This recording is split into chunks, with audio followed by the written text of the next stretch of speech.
കേരളത്തിൽ മാധ്യമങ്ങൾ ചർച്ച ചെയ്യാത്ത ഒരു തട്ടിപ്പ് വന്നിട്ടുണ്ടെന്ന് സാർ ഓഫ് റെക്കോർഡ് സംസാരിച്ചപ്പോൾ പറഞ്ഞു.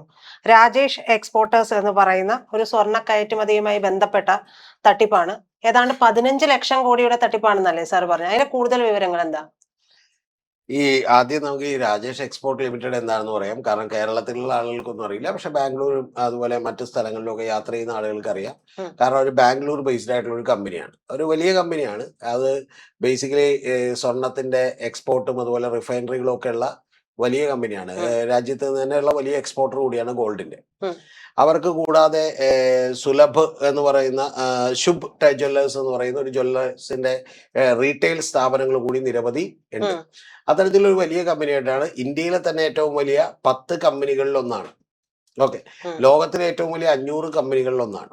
ഇങ്ങനെയൊക്കെ ആകാൻ കാര്യം എന്താണെന്ന് വെച്ചിട്ടുണ്ടെങ്കിൽ 2021 മുതൽ 26 വരെയുള്ള കാലഘട്ടത്തിനിടയിൽ അവരുടെ റവന്യൂ എന്ന് പറയുന്നത് 15.45 ലക്ഷം കോടി രൂപയായിരുന്നു എന്നാണ് പറയുന്നത്. 15.45 ലക്ഷം കോടി രൂപ, ചെറിയ എമൗണ്ട് അല്ല. അപ്പൊ അത്തരത്തിൽ വലിയ കമ്പനി ആയിരുന്നു അവർ. ഇവർ യഥാർത്ഥത്തിൽ സ്റ്റാർട്ട് ചെയ്തിട്ടുള്ളത് 1980-കളില് വളരെ ചെറിയ എമൗണ്ടിന് 1500 രൂപ 2000 രൂപ എന്നൊക്കെ പറയുന്നു. പക്ഷെ അതിലൊന്നും കാര്യമില്ല. വെള്ളിയുടെ ആഭരണങ്ങൾ മേടിച്ചുകൊണ്ടാണ് രാജേഷ് മേത്ത എന്ന് പറയുന്ന ഒരാൾ കച്ചവടം തുടങ്ങിയത്. അപ്പൊ രാജേഷ് മേത്ത 1980-കളിൽ അങ്ങനെ കച്ചവടം തുടങ്ങി. ചെറിയ വെള്ളി കച്ചവടം, ചെറിയ കടയെടുത്ത് ബാംഗ്ലൂർ തുടങ്ങിയതാണ്. അതിനുശേഷം പിന്നെ 88, 89 ഒക്കെ ആയപ്പോഴത്തേക്ക് ഒരു ഗോൾഡിലേക്ക് കൂടി വന്നു, ഗോൾഡിന്റെ സെയിൽസിലേക്ക് കൂടി വന്നു. അവിടെ ഗോൾഡിന്റെ സെയിൽസിൽ ഒരു ഗാരേജിൽ 10 പേര് മാത്രമേ ഉണ്ടായിരുന്നുള്ളൂ 89-ൽ. പക്ഷെ അതിനുശേഷം ഒരു 6 കൊല്ലം കഴിഞ്ഞപ്പോൾ ഒരു 95-ലേക്ക് എത്തുമ്പോൾ അവര് IPO പോവുകയാണ്, അതായത് പബ്ലിക് ഓഫറിന് പോവുകയാണ്. അതായത് ഇന്ത്യൻ മാർക്കറ്റിൽ ആ കമ്പനി സ്റ്റോക്ക് എക്സ്ചേഞ്ചിൽ ലിസ്റ്റ് ചെയ്യപ്പെടുകയും 10 കോടി രൂപ IPO വഴി, ഇപ്പൊ ഇനീഷ്യൽ പബ്ലിക് ഓഫർ വഴി റേസ് ചെയ്യുവാണ് പബ്ലിക്കിന്റെ അടുത്ത്. ആ 10 കോടി രൂപ റേസ് ചെയ്തതിന് ശേഷം ഇവരുടെ വളർച്ച ഭയങ്കരമായിരുന്നു. ആ വളർച്ച എന്ന് പറയുന്നത് ഒരു ഗോൾഡ് മാനുഫാക്ചറിങ്, ഗോൾഡ് റിഫൈനിങ്, അതുപോലെ റീറ്റെയിലിങ്, ഇങ്ങനെ നിരവധി സ്ഥലങ്ങളിലേക്ക് ഈ സാധനം വളർന്നു. 2015 ഒരു ഗോൾഡ് റിഫൈനറി, അത് സ്വിറ്റ്സർലൻഡിലെ വലിയ ഗോൾഡ് റിഫൈനറി ആണ്. ആ ഒരു വാക്കംബി എന്ന് പറയുന്ന ഒരു റിഫൈനറി ആണ്. അത് ഏതാണ്ട് 400 മില്യൺ, അന്നത്തെ എമൗണ്ട് ഏതാണ്ട് 2500-3000 കോടി രൂപ വരും. ആ 3000 കോടി രൂപ എടുത്ത് ഇവർ മേടിച്ചു. ഇപ്പൊ വാക്കംബിയുടെ തന്നെ USA വേറൊരു യൂണിറ്റ് കൂടിയുണ്ട്. അത് മുഴുവനായിട്ട് ഇവരാണ്. ഞാൻ പറഞ്ഞത് ഇവരാണെന്ന് പറഞ്ഞാൽ ഇവരുടെ സെയിം കമ്പനി അല്ല, ഇവരുടെ സബ്സിഡിയറി കമ്പനികളൊക്കെ വഴിയാണ് മേടിച്ചിട്ടുള്ളത്. ഇപ്പൊ അതൊക്കെ ഡ്രൈ ആയിട്ടുള്ള ഒരു കാര്യമാണ് ബിസിനസ്സിൽ. അപ്പൊ അതുകൊണ്ട് അതിലേക്കൊന്നും ഞാൻ പോകുന്നില്ല. അപ്പൊ അങ്ങനെ മേടിച്ച് ഒരു വലിയ ടോപ്പായിട്ട് നിൽക്കുകയായിരുന്നു. അപ്പൊ അങ്ങനെ ടോപ്പായിട്ട് നിൽക്കുമ്പോഴാണ് LIC അടക്കമുള്ള ആളുകൾ ശ്രദ്ധിച്ചേക്കണം. ലൈഫ് ഇൻഷുറൻസ് കോർപ്പറേഷൻ എന്ന് പറഞ്ഞാൽ പബ്ലിക് കമ്പനിയാണല്ലോ, നമ്മുടെ ഗവൺമെന്റ് കമ്പനിയാണ്. ആ ഗവൺമെന്റ് കമ്പനി അടക്കമുള്ള നിരവധി കമ്പനികൾ, മറ്റു ചില കമ്പനികൾ കൂടിയുണ്ട്. അവരെല്ലാം തന്നെ LIC മാത്രം ഇവരുടെ 10.8% ഷെയർ മേടിച്ചിട്ടുണ്ട്. മനസ്സിലായി? അവര് അങ്ങനെ ഷെയർ മേടിക്കുമ്പോഴുള്ള കാര്യം എന്ന് പറയുന്നത് ഇത്രയും വലിയ കമ്പനിയാണ്, ഇവരുടെ ഷെയറുകൾ കുതിച്ചുയർന്നുകൊണ്ടിരിക്കുകയാണ്, ഒന്നും പേടിക്കാനില്ല എന്ന് വിചാരിച്ചിട്ടാണ് LIC ഒക്കെ ഈ ഷെയറുകളിൽ ഇൻവെസ്റ്റ് ചെയ്യുന്നത്. കാനറ ബാങ്ക് ഇൻവെസ്റ്റ് ചെയ്തിട്ടുണ്ടെന്ന് എനിക്ക് തോന്നുന്നു. അപ്പൊ അതുപോലെയുള്ള ആളുകളൊക്കെ ഇതിനകത്ത് ഇൻവെസ്റ്റ് ചെയ്തിട്ടുണ്ട്. അപ്പൊ അങ്ങനെ ഇൻവെസ്റ്റ് ചെയ്ത് നിൽക്കുമ്പോഴാണ് ഇപ്പൊ കഴിഞ്ഞ ദിവസങ്ങളിൽ ഞെട്ടിക്കുന്ന ഒരു കാര്യം അറിയുന്നത്. കാരണം ഒരു ഷെയർ ഹോൾഡറിന് ഇവരുടെ കണക്കുകളിൽ വലിയ വ്യത്യാസം തോന്നും. ഈ കണക്കുകളൊന്നും അത്ര പൊരുത്തപ്പെടുന്നില്ലല്ലോ, ശരിയാവുന്നില്ലല്ലോ എന്നുള്ള വ്യത്യാസം തോന്നിയപ്പോൾ അയാൾ കൊണ്ട് പരാതി കൊടുത്തു. പരാതി കൊടുത്തപ്പോൾ securities and exchange board of India, SEBI ആണ് ഇതിന്റെ അൾട്ടിമേറ്റ് അതോറിറ്റി. സെബി ഇതിന്റെ ഓർത്തൊരു അന്വേഷണം നടത്തിയപ്പോൾ ഇപ്പൊ തട്ടിപ്പാണോ എന്ന് ചോദിച്ചാൽ പൂർണ്ണമായിട്ട് നമുക്ക് പറയാനായിട്ടില്ല. പക്ഷെ സെബി പറഞ്ഞേക്കുന്ന ഒരു കാര്യം, അത് തന്നെ വലിയൊരു ഷോക്കിംഗ് ന്യൂസ് ആണ്. ഇവരുടെ ഷെയറുകളുടെ വാല്യൂ ഒക്കെ കുത്തനെ ഇടിഞ്ഞു. അതെന്താണെന്ന് വെച്ചിട്ടുണ്ടെങ്കിൽ ഇതിൽ ഏതാണ്ട് ഒരു 98-99% തന്നെ ഈ റവന്യൂ കാണിച്ചേക്കുന്നതിൽ വലിയ കുഴപ്പങ്ങളുണ്ട്. അത് എന്ന് പറഞ്ഞാൽ ഏതാണ്ട് 15,15,000 കോടി രൂപയുടെ റവന്യൂ കാണിച്ചേക്കുന്നതിന് കുഴപ്പമുണ്ടെന്നാണ്. എന്ന് പറഞ്ഞാൽ ഒരു 30,000 കോടി രൂപയുടെ റവന്യൂ മാത്രമേ കൃത്യമായിട്ട് കാണിച്ചിട്ടുള്ളൂ. അത് ഇവരുടെ ഒരു നെറ്റ് റവന്യൂ ആണ് കാണിച്ചേക്കുന്നത്, ഇവരുടെ ഒരു പ്രോഫിറ്റ് നെറ്റ് റവന്യൂ. ആ നെറ്റ് റവന്യൂവിന്റെ പ്രശ്നം എന്താ വെച്ചാൽ ലാഭം മാത്രമാണ്, ഏതാണ്ട് ഒരു ലാഭം മാത്രമാണ് ടാക്സ് ഒക്കെ അടക്കുന്നതിന് മുമ്പ്. ആ നെറ്റ് റവന്യൂ തന്നെ ഇവര് കാണിച്ചേക്കുന്ന ഇതാണ്. പക്ഷെ യഥാർത്ഥത്തിൽ അവർക്ക് നെറ്റ് റവന്യൂ അത്രയില്ല.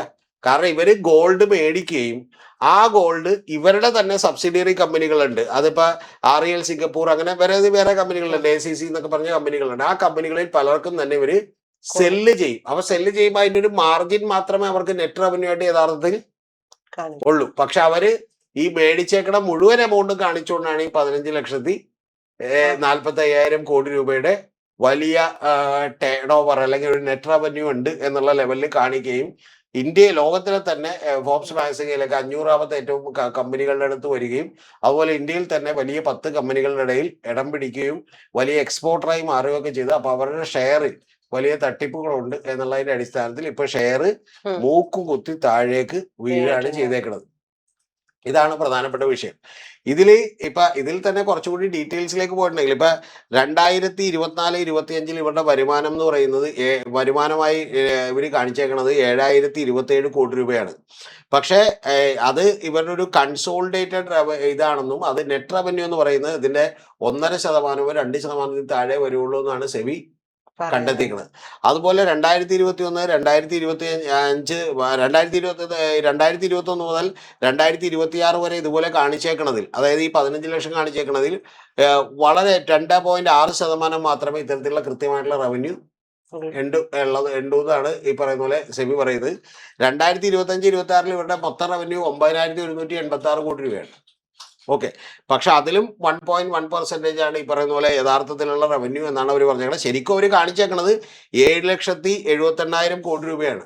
ഏത് അതിന്റെ 9,189 കോടി യഥാർത്ഥത്തിലുള്ള റവന്യൂ ഉള്ളൂ. അപ്പൊ മറ്റതില് 2024-25 ഞാൻ പറഞ്ഞതിൽ മിസ്റ്റേക്ക് വരും. 7,027 കോടി യഥാർത്ഥത്തിലുള്ള റവന്യൂ ഉള്ളൂ. അതേസമയം അവർ കാണിച്ചേക്കണത് 4,23,000 കോടിയാണ്. മനസ്സിലായി? അതായത് 24-25 4,23,000 കോടിയാണ്. പക്ഷെ അതിന്റെ യാഥാർത്ഥ്യം ശരിക്കുള്ളത് 7,027 ഉള്ളൂ. അതുപോലെ 2025-26 അവർ ശരിക്കും കാണിച്ചേക്കുന്നത് 7,78,000 പക്ഷെ 9,189 കോടി ഉള്ളൂ. അപ്പൊ ഈ 7 ലക്ഷവും 4 ലക്ഷമൊക്കെ കൂടി കൂട്ടിയിട്ടാണ് മറ്റേ 15 ലക്ഷത്തിലേക്ക് പോയത് വന്നേക്കണം. അത് യഥാർത്ഥത്തിൽ നിങ്ങൾക്ക് അറിയേണ്ടത് വലിയ തെറ്റാണ്. കാരണം എന്ന് വെച്ചാൽ ഒരു കമ്പനി എന്ന് പറയുന്നത് ഒരു ലീഗൽ എൻറ്റിറ്റിയാണ്. അതിനകത്ത് ഉണ്ടാകുന്ന പ്രശ്നങ്ങളൊക്കെ തന്നെ വളരെ കൃത്യമായി മോണിറ്റർ ചെയ്യപ്പെടുന്നതാണ്. രജിസ്റ്റർ ഓഫ് കമ്പനീസിലും അതുപോലെ തന്നെ സെബിയിലും ഒക്കെ കണക്ക് കൊടുക്കുന്നതാണ്. പ്രത്യേകിച്ച് ഇതൊരു IPL എന്ന് പറഞ്ഞാൽ ലിസ്റ്റഡ് കമ്പനിയാണ്. അപ്പൊ സെബിയുടെ വലിയ കൺട്രോൾ ഉണ്ട്.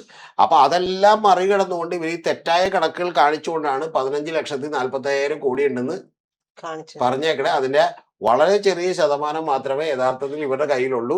ഷെയറിന്റെ വില കൂട്ടാൻ വേണ്ടി ഇവർ ഇത്തരത്തിൽ ഞങ്ങൾക്ക് വലിയ ടേൺ ഓവർ ഉണ്ട്, പ്രോഫിറ്റ് ഉണ്ട് എന്നൊക്കെ പറഞ്ഞ് നെറ്റ് റവന്യൂ ഉണ്ട് എന്നൊക്കെ കാണിച്ചുകൊണ്ടുള്ള തട്ടിപ്പായിരുന്നു എന്നാണ് പറഞ്ഞേക്കണം. ഇതുമായി ബന്ധപ്പെട്ട് കൂടുതൽ അന്വേഷണം നടത്തണം എന്നുള്ളതാണ് പറഞ്ഞേക്കണം. ഇതിൽ ഇപ്പൊ തന്നെ നിങ്ങൾ അറിയേണ്ടത് കോൺഗ്രസ് വലിയ ആരോപണം ഉന്നയിച്ചിട്ടുണ്ട്. കോൺഗ്രസ് പറഞ്ഞേക്കണത് LIC ഇതെങ്ങനെ മേടിച്ചു എന്നുള്ളതാണ് ജയറാം രമേശ് ചോദിച്ചേക്കണം.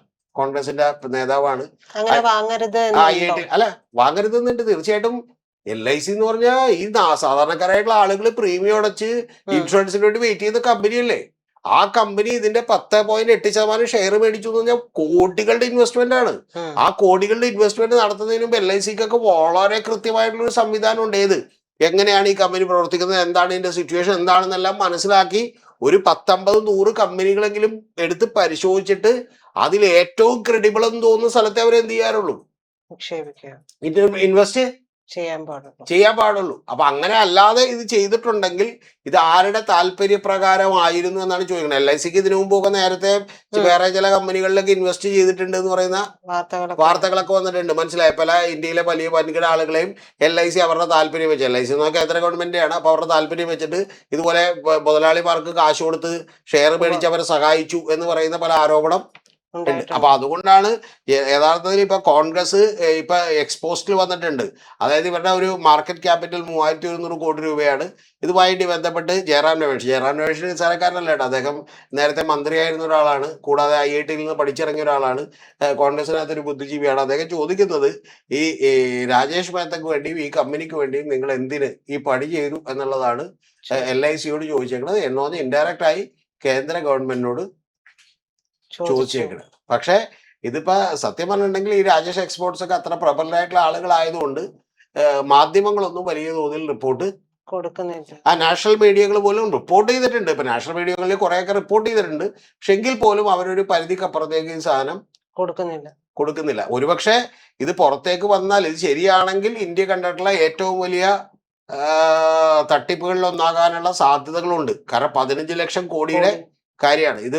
താങ്കളൊക്കെ ഓർക്കുന്നുണ്ടാവും അറിയില്ല, സത്യം കമ്പ്യൂട്ടേഴ്സ് എന്ന് പറഞ്ഞൊരു കമ്പ്യൂട്ടേഴ്സ് അല്ല ഇതുപോലെ, അത് തകർന്നു പോയതാണ്. ലാസ്റ്റ് മഹീന്ദ്ര ഏറ്റെടുത്തു എന്നാണ് എൻ്റെ ഓർമ്മ. അപ്പൊ അന്ന് ഇതുപോലെ സത്യം കമ്പ്യൂട്ടേഴ്സ് ഇതുപോലെ ഷെയറിൽ അവരുടെ വരുമാനത്തിൽ അതുപോലെ റവന്യൂവിലൊക്കെ തന്നെ വലിയ കൃത്രിമത്വം നടത്തിയുള്ള കണക്കുകൾ കാണിച്ചുകൊണ്ടാണ് അവരുടെ കമ്പനികളുടെ ഷെയറിന് വില കൂട്ടിയത്. ഈ ഷെയറിന്റെ വില കൂടുക എന്ന് പറഞ്ഞാൽ എന്താണ് അതിന്റെ ഗുണമെന്ന് അറിയോ? ഒന്ന് വേണമെങ്കിൽ ബാങ്കിൽ പണയം വെക്കാം, പണം വെക്കാം.